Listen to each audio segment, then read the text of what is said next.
We are recording from the ashram of our revered Guru, Pujya Atman Sri Swami Jyotirmayananda in Miami, Florida. Today is June the 19th, 2013, Wednesday evening, and tonight Swamiji will lecture on Yoga Vasistha. This is series 2010, class number 273. And now, Pujya Atman Sri Swami Jyotirmayananda. Om Brahmanandam Param Sukhadam Kevalam Jnana Murtim Dvandvatitam Gagan Sadrisham Tattvamasya Laksham Ekam Nityam Vimalamachalam Sarvadhi Sakshi Bhutam Bhavatitam Trigunarahitam Sadgurum Tam Namami. Om. Adoration to Sadguru, who is Brahman, the giver of supreme bliss, embodiment of pure consciousness, one without a second, vast as the ether, infinite, eternal, beyond the three gunas and their modifications, the supreme preceptor. Yoga Vasistha in Upashama Prakarana Section 64. Sage Vasistha continues to give insight into the process that leads to enlightenment.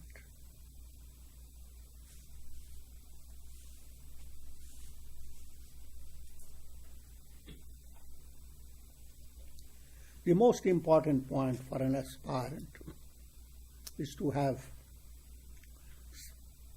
opportunity for satsanga. Satsanga is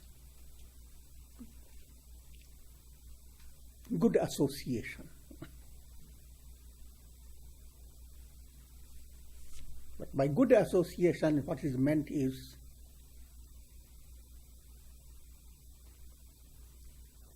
you are being led to the revelations of sages and saints, helping you to understand the goal of life. There are four purposes of life: dharma, artha, kama, and moksha. Dharma is the ethical value. All your activities should be founded on righteousness. Say, if you want to know what righteousness is, the simple way it is defined as be good, do good. Another way it is defined as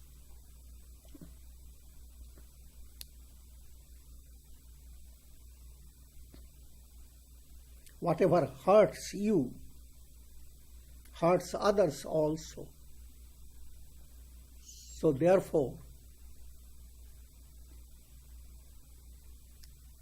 allow a little bit hurt, but do not hurt others.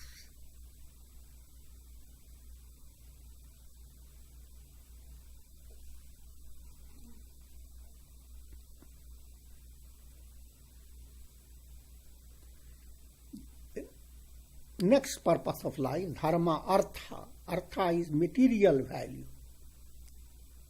things that you should have. Money, property, objects that are needed in your life, in your business.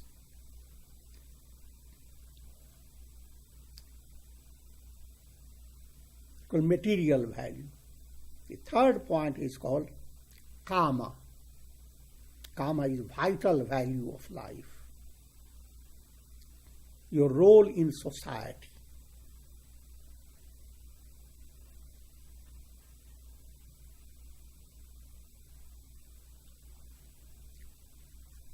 And the final value is spiritual value. The goal to be attained is liberation.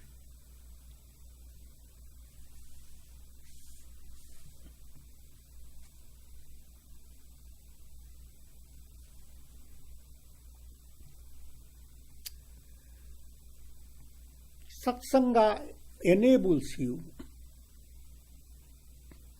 to cross over the ocean of the world process.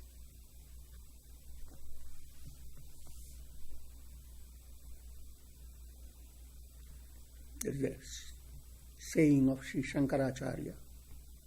Satsangatve nihasangatvam. If you accustom your mind to satsanga, inwardly you become increasingly detached. The world does not touch you. Think of the sky. The sky does a lot of satsanga.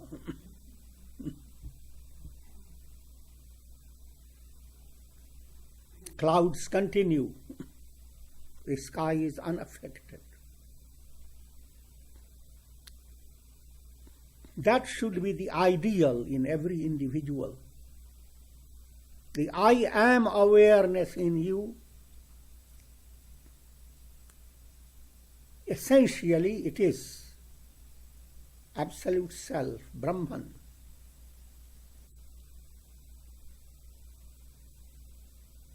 Through conditioned mind, I am awareness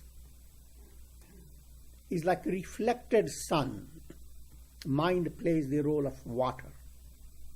And the I am in you reflects in your mind. That reflected self in your mind is ego self. And that is not what you are. That's the profound truth. All religions relay that to you in their different ways. I am that am I. Know ye not ye are gods.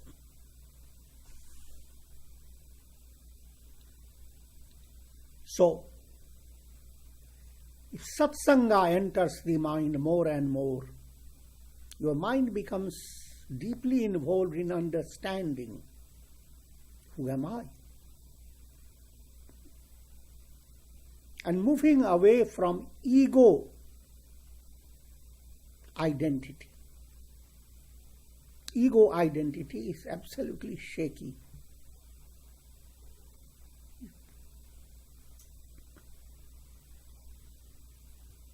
And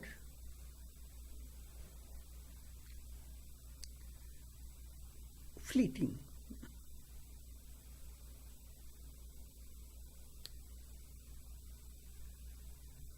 Mind needs to understand the difference between being focused on the ego and moving away from the ego identity.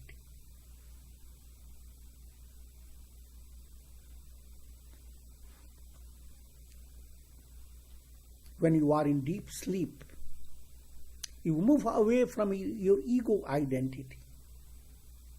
And all the world and all its worries, anxieties move away from you within a moment.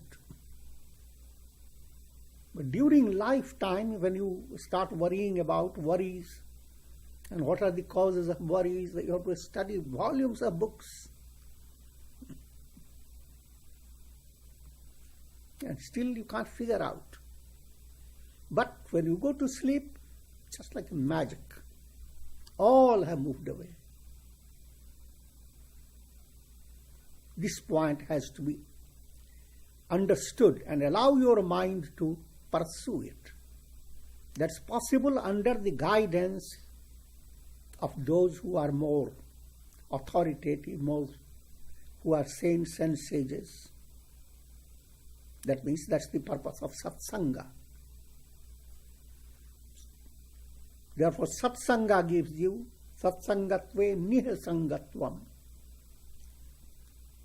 You begin to move away from your ego and be settled, which is figurative language. Be the I am. That I am, you don't have to be settled in it. That's the only reality.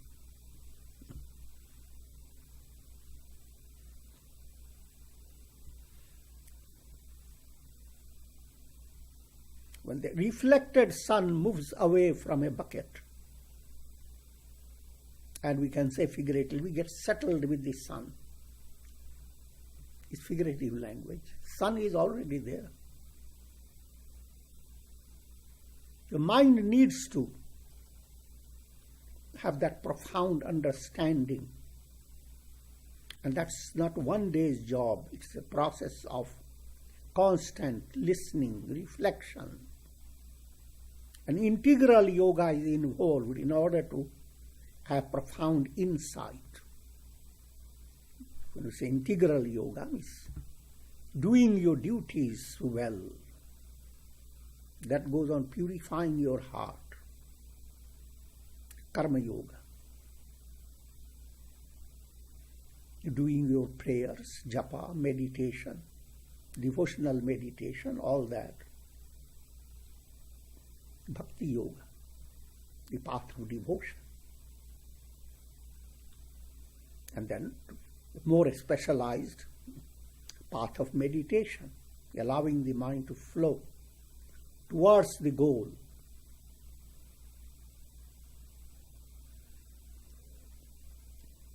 That's called Raja Yoga. And finally, Jnana Yoga, allowing your intellect to have a clear understanding, allowing your intellect to be transformed. All these four must blend in daily life. Then you are called a real sadhaka.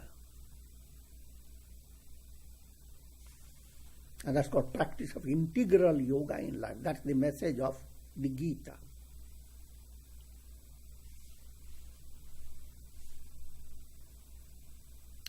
Nisangatve nischala tattvam. So if you go on practicing integral yoga and you begin to see yourself not as ego, but you are being drawn to your real essential nature progressively.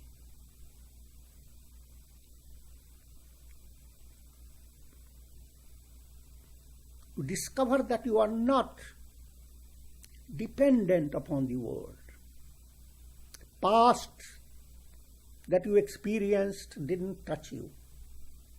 Future that is to come, there's nothing exciting about it. And the present that is around, that also is like drifting clouds.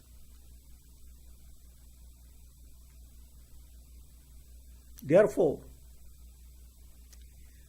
a sense of nischal, unshaken inner peace, that sense begins to blossom more and more.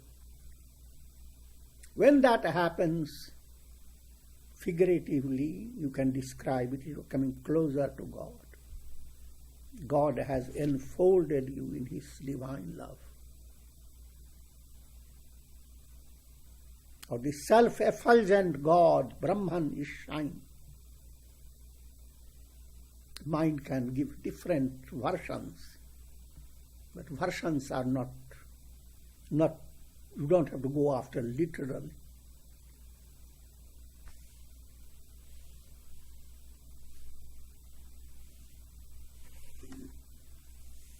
Nischala tattve jivan mukti. Once you become deeply involved with that unshakable state, then that is mukti, liberation.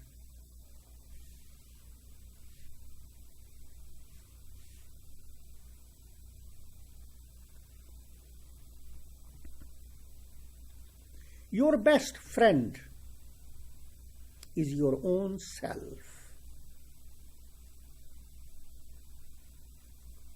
In the world of practical reality, you always need counsel, friendship, advice. But advice begins to work profoundly if it becomes your own advice.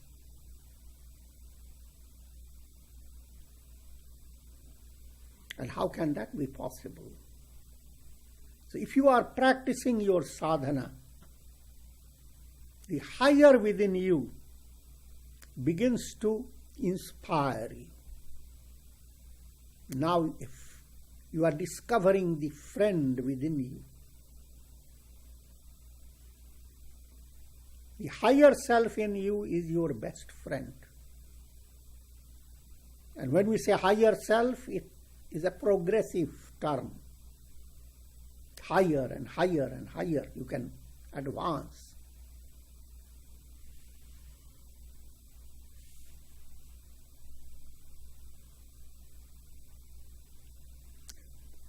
Guided by the friend within you, the Atma, the higher self, taking recourse to satsanga, try to rescue yourself, the self that is as if drowning in the world process.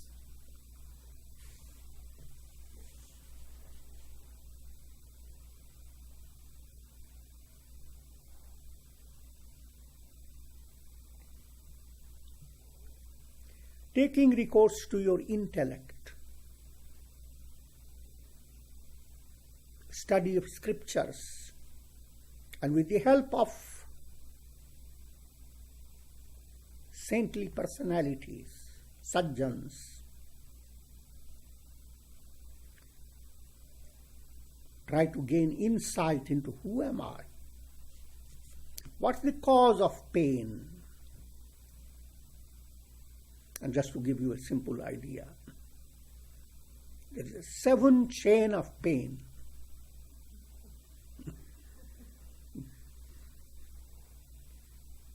The first point is the pain itself. What causes pain? Embodiment. If you didn't have embodied state, there will be no pain. What causes embodiment? Karma.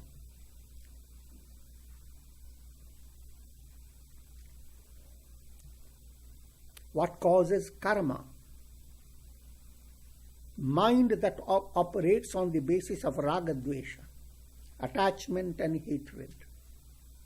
The swing of mind, love and hate. Therefore, you are allowing your energy to operate in a special way. Early in the morning, you have a project. You like it. By the middle of the day, you don't like that project. So now what you created, half day, now the other half day you have to undo it because you didn't like the project. I'm just giving a simple way of understanding.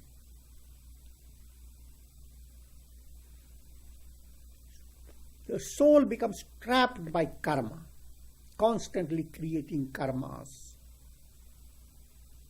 due to raga dvesha, attachment and hatred. And why is that attachment, hatred? Because there is ego identity. Why is ego identity? Because there is lack of discrimination. Your vision, inner vision, is not able to differentiate between the mind and the self. And therefore ego arises. And what's the cause of that lack of discrimination? Avidya, ignorance. So there are 7 chain of pain. Pain, embodiment, karma, raga dvesha, attachment, hatred, ego, lack of discrimination, ignorance.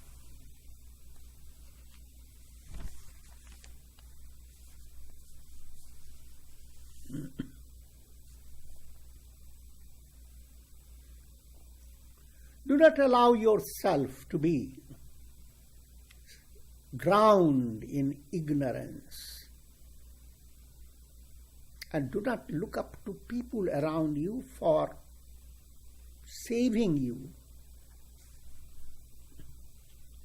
You may have best of settings, best of wealth and best of relatives, and best of books to keep you busy reading about, lots of fun and suspense and thrills.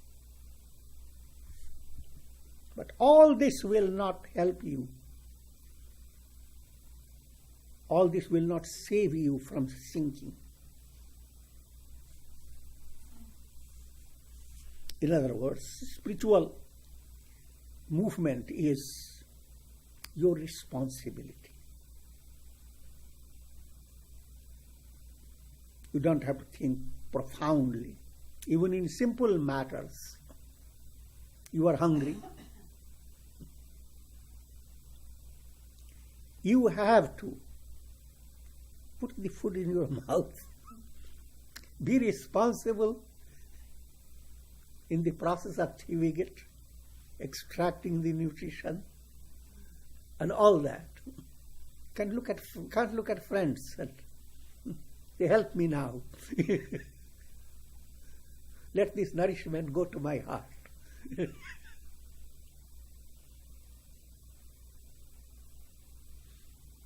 So nobody, the whole world may be around you.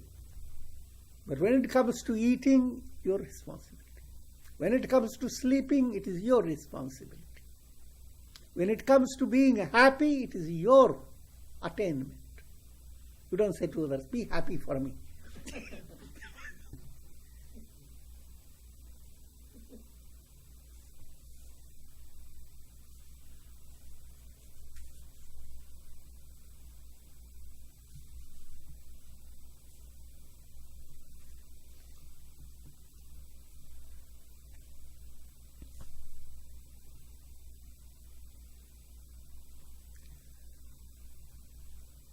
If you are practicing japa, meditation day by day, then you have a perpetual friend with you, mind, that purified mind, and you can turn to that mind for advice. You receive best of advice from your inner conscience.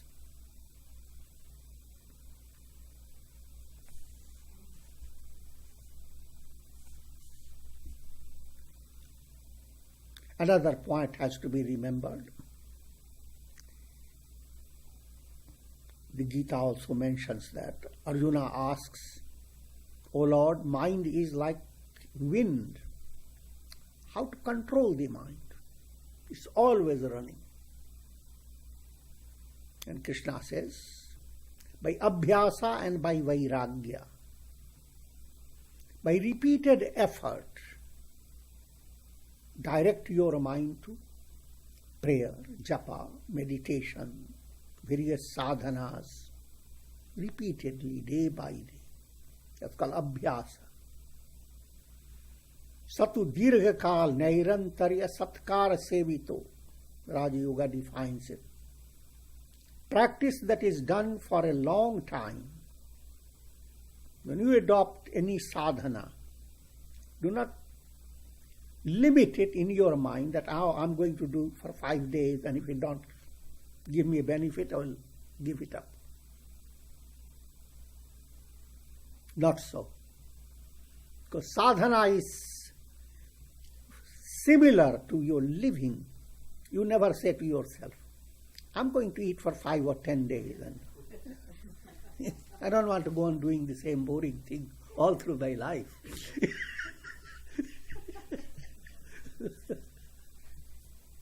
The idea doesn't arise that it is boring. If food is needed day by day, why shouldn't there be food for thought? Day by day, there is no limit to it.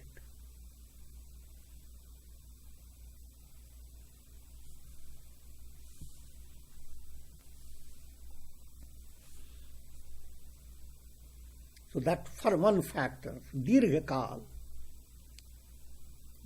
never limit your sadhana to a certain period of time. It should be just limitless. Satkar sevito. Another factor, do it with love. with respect.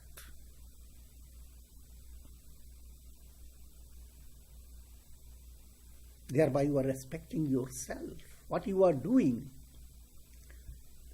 must have a sense of inner confidence, inner faith. It's like you are eating. You do it with respect. You have to see that the tongue doesn't come in between the teeth.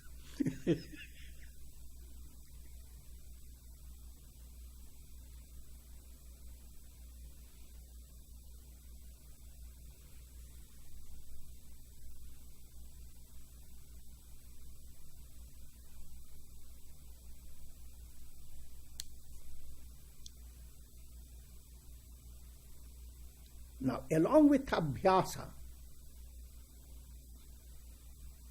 if you are not developing vairagya, dispassion, your abhyasa will become dull. Vairagya means things that you understand are obstructive to your progress. Once you understand it, move away from those things.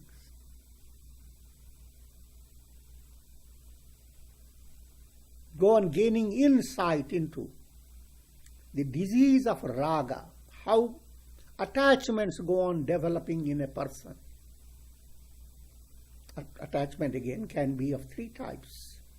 Sattvic attachment, that means you become attached to satsanga, scriptures and so forth. Sattvic attachment is great. Rajasic attachment, you go on being drawn to shallow minds, attached to gossips and many other things of that nature. Tamasic attachment is worse, that's demoniac.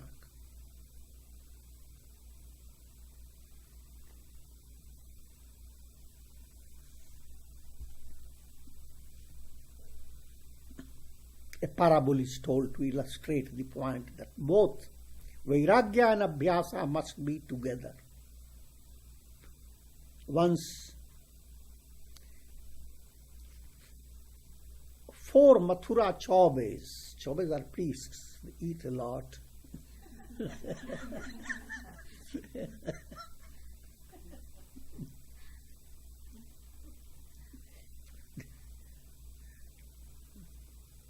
They came to know that someone has arranged a feast across the river, and so many people are invited and they are going to have a wonderful time eating lots of things. And so all the 4 decided to cross the river. They were extremely misers. During the day, there is a boatman, he will take the boat, but they have to pay something. He said, why should we? The feast is during the night. Or rather next day, feast is next day. And so, during the night, we will cross it. The boat is, they see from a distance, it's evening time, the boat is there. And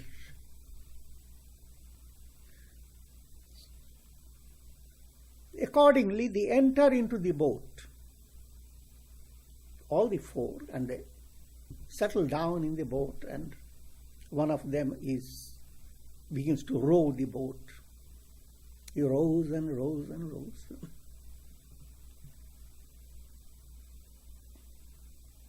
It seemed to him as if he had been rowing whole night. And the darkness began to lift. He said, look, we have come to the other shore, the other bank. The next one said, the bank looks like this same. And the third one said, yes, all banks are similar.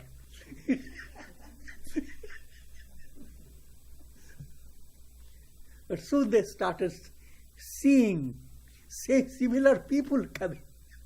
First they thought, they also must have somehow crossed the river. But soon they came to realize that though they rowed the boat whole night, the boat didn't move because the boat was tied by ropes. In the same way, though you are rowing your mind, doing all your japa, meditation, etc., but the mind is tied to some prejudices,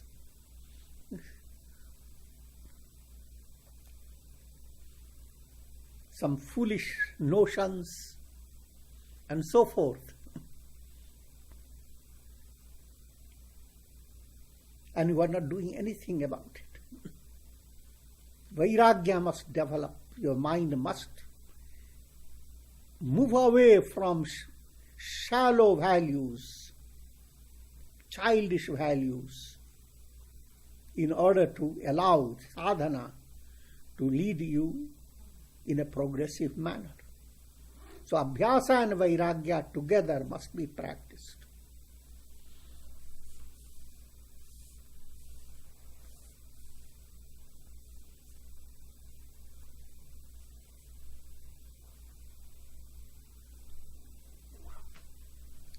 Individual soul is like an elephant. The elephant that has been tied to ego. Ego is a big post. Craving is the rope.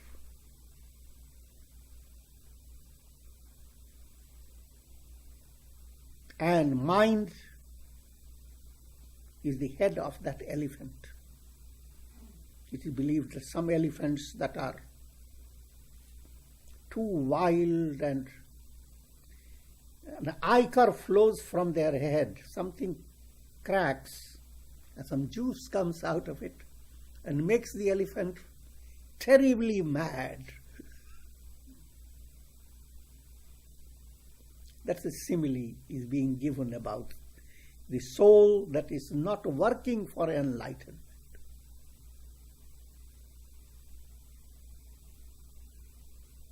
It is tied to the ego post,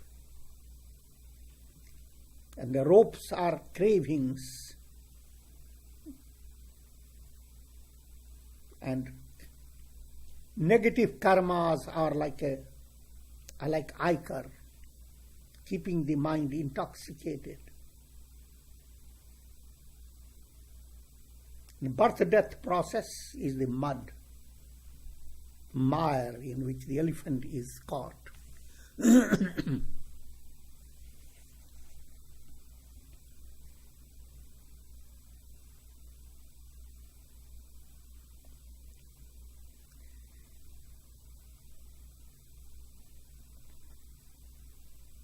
Your effort is to be directed towards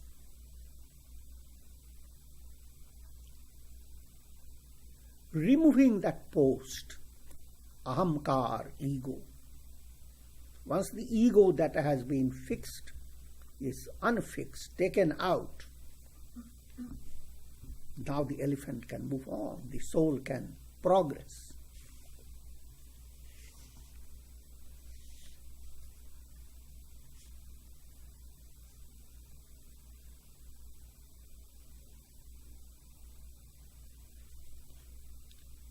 Ego acts like a cloud that obscures the light of the sun.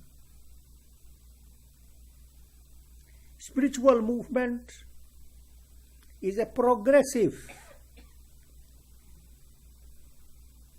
fading away of the dark cloud, a progressive movement in the cloud that makes the cloud move away from opacity to transparency.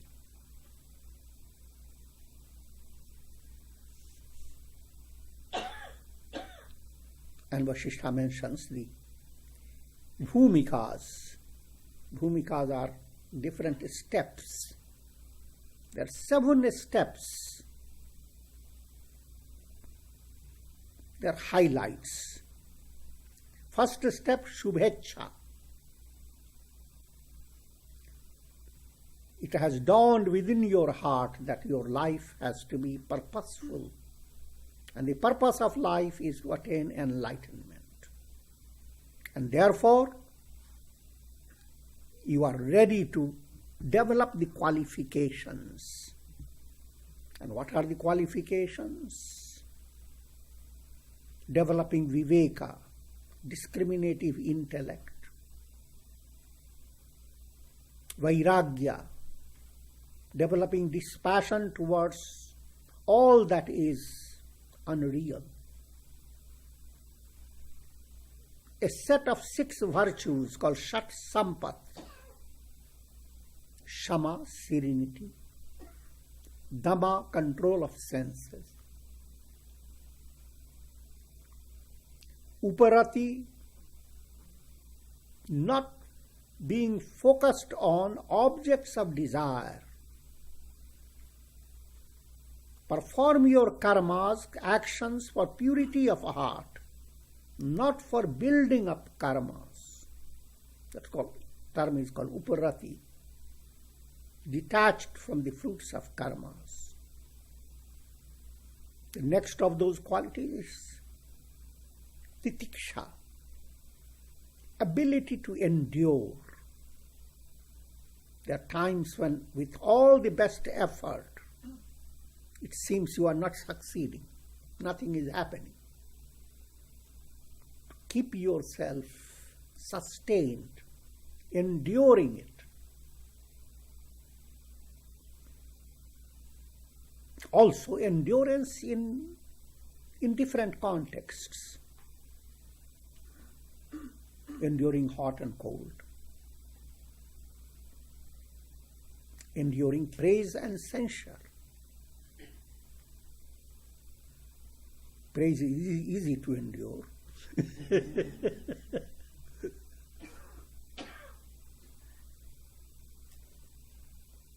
It's not so easy. If mind becomes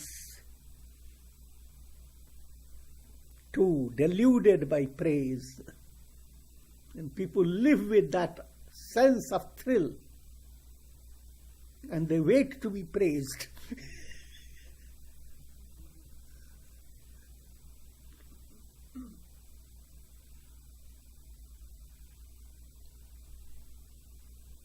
And then comes Shraddha, faith. Last of the 6 virtues is Samadhan, tranquility of mind. All these 6 form one group, Shat Sampat. So first one was Vivek, discriminative knowledge. Vairagya, dispassion. 6 set of virtues. And Mumukshutva.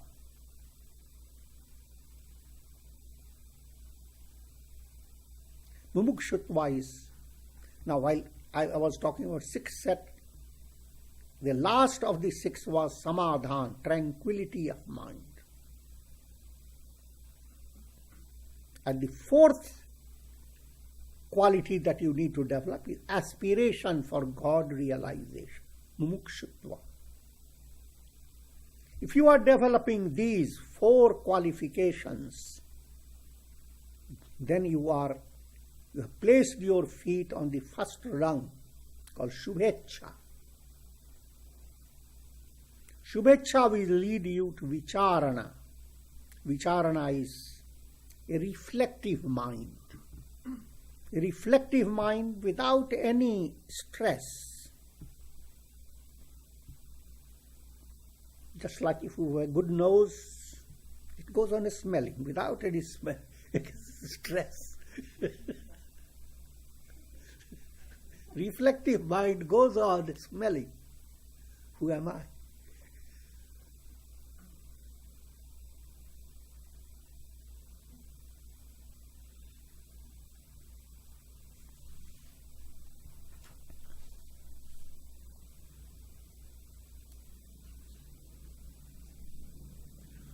That state is called Vicharana. The third step becomes possible, called Tanu Manasi. The impurities of the mind become attenuated. Attachment, hatred, anger, greed, agitation, all become thinned out, but not dead, not gone.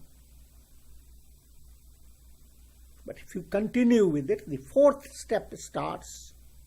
You get the fourth, which means sattvapatti. Mind is permeated, pervaded, inundated by the light of the self, like a cloud, inundated by the rays of the sun.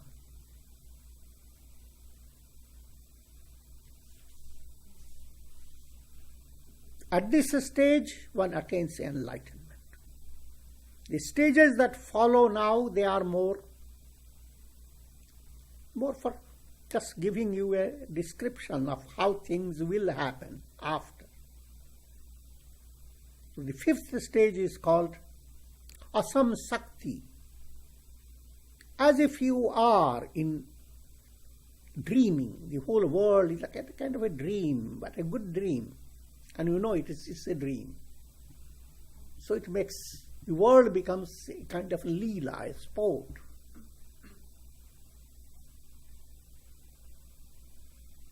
And the next step that develops, even the dream comparison moves away. The comparison is with deep sleep. As if you are unruffled in sleep. You may say, how can that is possible? Now look at the sky. The sky is profoundly asleep, with all the thunder, etc. goes on. And yet all things go on, thunder, lightning, etc. The sky is completely aloof. If you want easier illustration, think of a cinema show. The screen goes on sleeping, absolutely. All the projections go on, creating all their noises. That type of revelation enters into you. You are the screen. You are the sky.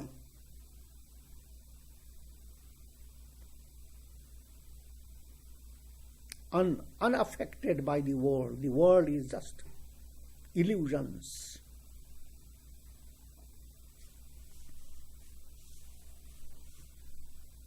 That's called padartha bhavana. Next step, you go even beyond this sleep concept called transcendental, turiya.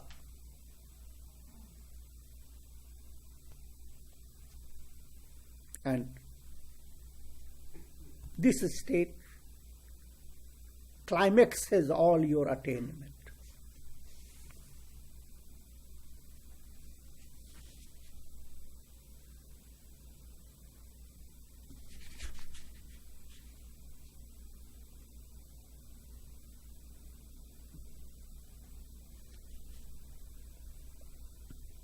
With the rising sun, ignorance or darkness vanishes, and the sun shows up by its own light.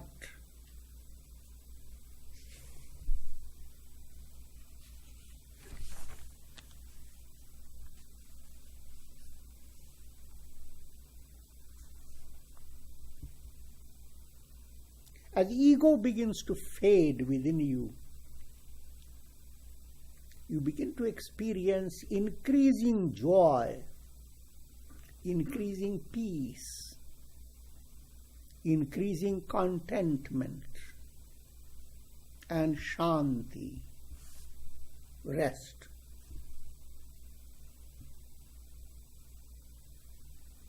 Until you get absolute rest when ego is absolutely transcended.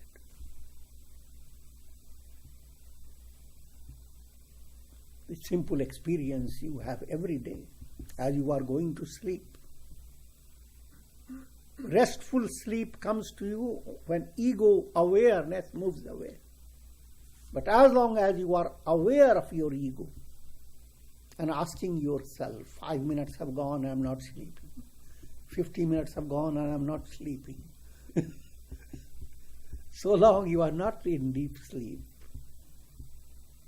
But when ego moves away, and as it goes on moving away, you are moving into sleep, deeper and deeper.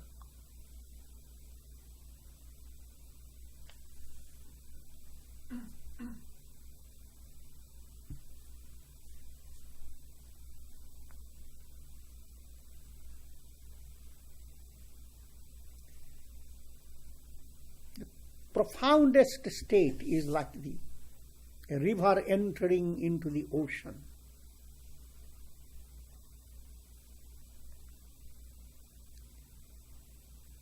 That state, there is no real simile to give you any idea. Whatever simile is given is very limited.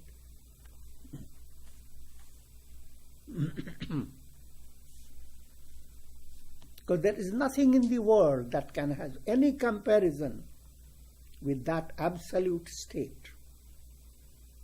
And with this I will conclude. Om Shanti